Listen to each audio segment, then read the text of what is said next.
And we're back to learning Gimp, and this time I'm going to show you how to create the Droste effect. You've certainly seen this, it's a picture in a picture in a picture. I've got the typical canvas size for YouTube and I import an image. I like to work with copies, so I copy it and now I scale it. So you can use the scale tool right here or press Shift S. I hold Control when I scale it down and I click on scale to confirm. You could create this effect manually, but there's an easier way in Gimp. Just go to the top layer, so my original copy, and then go to Filters, Map, and use Recursive Transform. Check the preview, and then you can drag these corners by dragging the diamond icons. And I want to place it exactly where the computer screen is.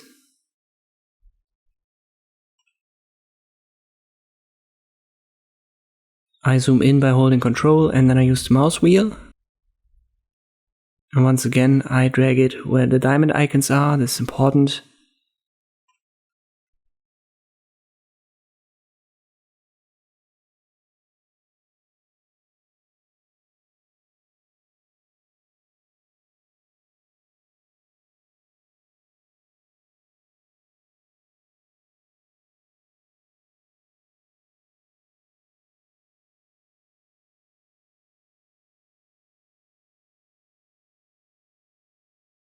And once you've got it positioned correctly, you can see all of the other ones are already positioned correctly, so you only have to position it once, and then you can iterate it with this recursive transform menu.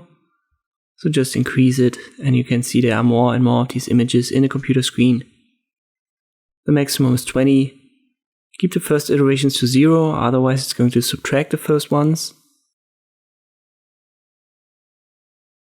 Keep the fade opacity to 1.0, so it needs to be the max, and confirm it via OK.